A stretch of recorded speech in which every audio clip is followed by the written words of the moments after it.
कंगना आए दिन ट्वीट पर जो लिख रही हैं उनसे उनकी मुसीबत बढ़ रही है। वो कई फिल्म्स एक्टर्स व सिंगर के निशाने पर हैं।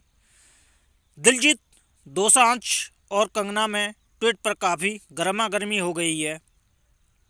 किसान आंदोलन पर ट्वीट करने के बाद चारों तरफ आलोचना झेल रही विवादित ट्वीट पर दिल्ली महिला आयोग की अध्यक्ष स्वाति मालीवाल बोली, चंद फिल्में करके गंदगी फैलाने वाली कंगना। जी, तो कंगना चारों तरफ से आलोचना झेल रही हैं और उन्हें एक के बाद एक नोटिस भेजा जा रहा है। क्या कंगना ये पॉपुलैरिटी बढ़ाने के लिए कर रही हैं या किसी के कहने पर कर रही हैं, ये तो कंगना ही जानती हैं। परंतु कंगना को जो नोटिस भेजे जा रहे हैं उनके बारे में हम बता देते हैं। आज जो नोटिस भेजा गया है वो नोटिस भेजा है किसानों के खिलाफ जो उन्होंने ट्वीट किया था। कंगना को जो नोटिस भेजा गया है उसमें किसानों के खिलाफ उन्होंने एक पोस्ट डाली थी।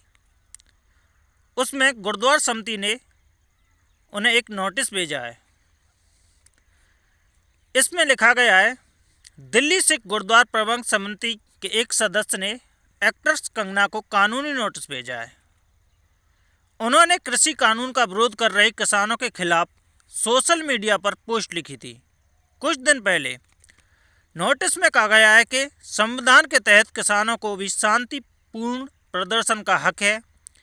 वे किसानों का अपमान नहीं कर सकती हैं, क्योंकि कंगना रनावत लगातार अपने ट्वीट करती ही जा रही हैं। कमेटी के सदस्य जसवंत सिंह नौनी की ओर से वकील हरप्रीत सिंह होरा ने नोटिस में कहा है कि जब मुंबई में कंगना के ऑफिस का एक हिस्सा तोड़ा गया था, कुछ दिन पहले मुंबई में कंगना के ऑफिस का एक हिस्सा तोड़ा गया था, तो उन्होंने अपने प्रशंसकों को एकजुट करने के लिए सोशल मीडिया का इस्तेमाल किया। उस समय उन्होंने कहा कि निगम की कार्रवाई उनके मौलिक अधिकारों पर हमला है। तो ऐसे ही इसी तरह से किसानों को भी मौलिक अधिकारों के तहत प्रदर्शन करने का अधिकार है, ये कहा है गुरुद्वारा समिति ने, दिल्ली की सिख गुरुद्वारा समिति ने कहा है। आगे शाहीन बाग वाली दादी को लेकर भी जो उन्होंने आपत्तिजनक ट्वीट किया था उसमें भी उन्हें नोटिस भेजा गया है और कहा गया है, कंगना ने एक सोशल मीडिया पोस्ट शेयर कर आरोप लगाया कि शाहीन बाग की दादी भी नए कृषि कानूनों को लेकर किसानों के आंदोलन में जुड़ गई हैं। अभिनेत्री ने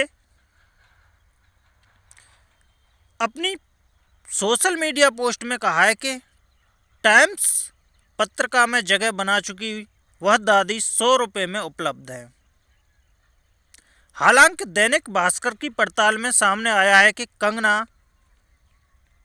के बिना नाम लिए मोहिंदर कौर को शाहीन बाग में सीसीए और एनआरसी के विरोध में शामिल हुए बिल्किस बानो बताया था। जब उन्हें ट्रोल किया गया तो उन्होंने अपनी यह पोस्ट डिलीट कर दी। इस पोस्ट को लेकर उन्हें नोटिस भेजा गया है। तो क्या कंगना एक पब्लिसिटी बटोरने के लिए ये कर रही हैं या किसी पार्टी के कहने से ये कर रही हैं, ये तो आने वाले समय में ही पता लगेगा।